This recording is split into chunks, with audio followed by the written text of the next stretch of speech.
Manute Ball was a famous basketball player, and his name is written in the record books as the tallest NBA player ever. He was also a great humanitarian and a father of 10, including a current NBA rookie. But what was Manute doing before basketball? And did he really kill a lion? Watch the rest of the video to find out what he was like to be around, what his real age is, and how good Manute Ball actually was as a player. Some people started playing basketball because they saw it on TV. Some started playing it on their playgrounds in their neighborhoods. Some do it because they grew exceptionally tall and it seems like a natural thing to do. The latter was the case with Manute Ball, who grew up in Sudan as a member of the Dinka tribe, who are on average the tallest human beings in the world. Manute's mom and sister were 6 feet 8 inches, his father was 6'10", and his grandfather was supposedly 7 feet 10 inches tall. Young Manute grew up without proper education, spending his time tending the family's cattle, which was the prime currency and value of the Dinka people.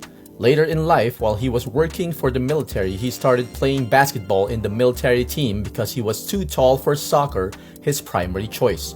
He was then discovered by Don Feely, a basketball coach who advised him to try to pursue basketball in the States. He sent Ball to Cleveland in 1982, where he was under the tutelage of Kevin McKee, a head coach for the Cleveland University. McKee saw potential in Ball and started preparing him to play for the university. Since nobody, including Manute himself, knew how old he was, McKee gave him a birthday of October 16, 1962, declaring him a 19-year-old so that he'd be eligible to play college basketball. He believed that Ball was actually much older and that he might have been well into his 30s. Every athletic door opens at 19. Every athletic door closes when you're 35. Manute was probably 40 or 50 years old when he was playing in the NBA, McKee said. Manute didn't know English at all back then and had struggled reading it, so he was unable to enroll at Cleveland State and never played a game there. Instead, he declared for the 1983 NBA draft despite being a basketball novice and not knowing the language. However, his only asset, height, was still enough to get him picked. The San Diego Clippers took a chance on it on the 5th round of the 1983 NBA draft. 97 overall, but the NBA ruled the pick ineligible and made the pick invalid. After rejections from both NBA and NCAA, Ball started playing Division II basketball for Bridgeport University, where he averaged 22.5 points, 13.5 rebounds, and 7.1 blocks per game. He became an attraction and it was hard to find tickets to see him play. Soon enough, he got national publicity after his picture ended up in the newspapers. Even though he was still extremely raw and could have used a few more years of college basketball, he again declared for the draft so he'd be able to support his family back in Sudan.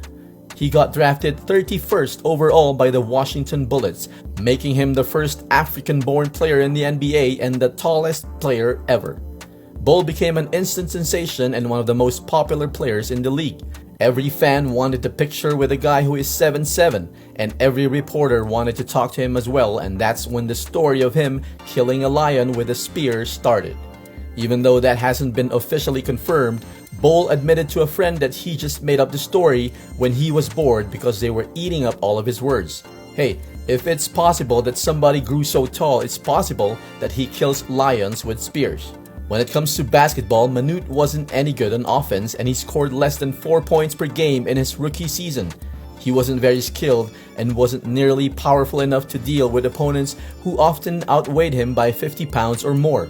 Despite being the tallest player ever, Manute was extremely skinny and weighed a little over 200 pounds. However, due to his freakish length and surprising agility, Ball was a defensive presence from the moment he stepped into the NBA. He averaged a whopping 5 blocks per game in his rookie season, which is the second season highest block average in NBA history.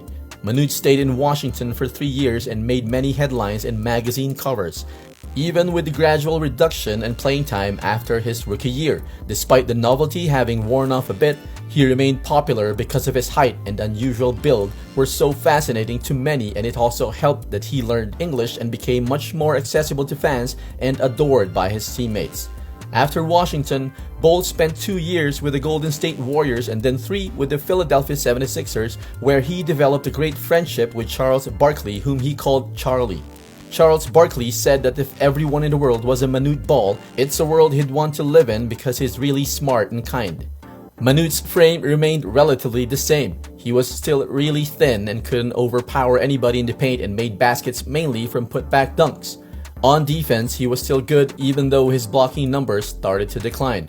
He was in Philadelphia where he played his last full season and also where he had the most memorable game of his career.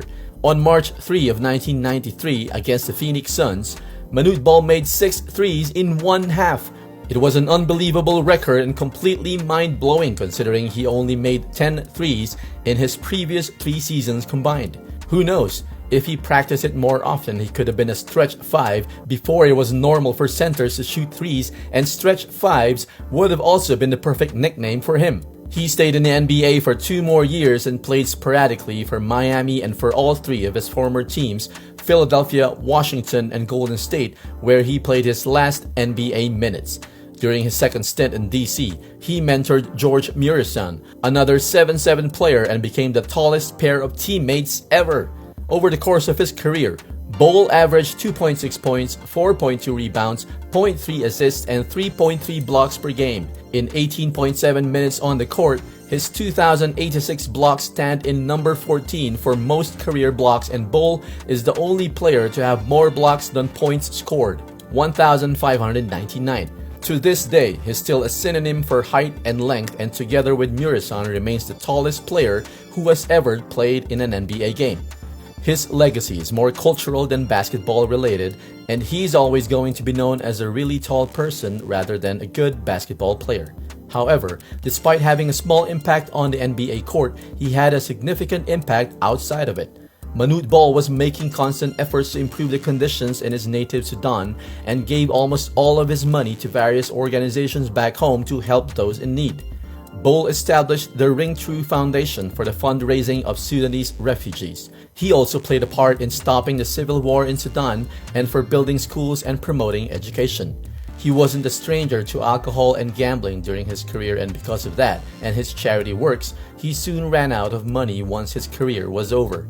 Still, like many times before, his height and his name were assets he can always count on, and that's why he tried various promotional efforts to raise money. He signed a one-day contract with an ice hockey team even though he couldn't skate. He also appeared as a horse racing jockey and as a boxer in celebrity boxing against former football player William the Refrigerator Perry. All money he earned went towards Sudanese refugees, and that's where the real legacy of Manute Ball remains. Manute unfortunately died in 2010 from kidney failure after spending time in Sudan helping those in need while he was severely ill. He gave his life away for his people, and 7 months after he died, South Sudan was declared independent. A part of his legacy is also currently in the NBA, in the shape of his son, 7'2" Bol, who got drafted in 2019 by the Denver Nuggets. Bol is much more skilled than his father, but similar to Manute, he is extremely tall and thin, albeit to a lesser degree than his dad since he hasn't yet played due to a foot injury. It remains to be seen if Bol will be a better player. Even though a 7'7" Manute wasn't the best at basketball, replicating his impact will be a tall mountain to climb. Pun intended.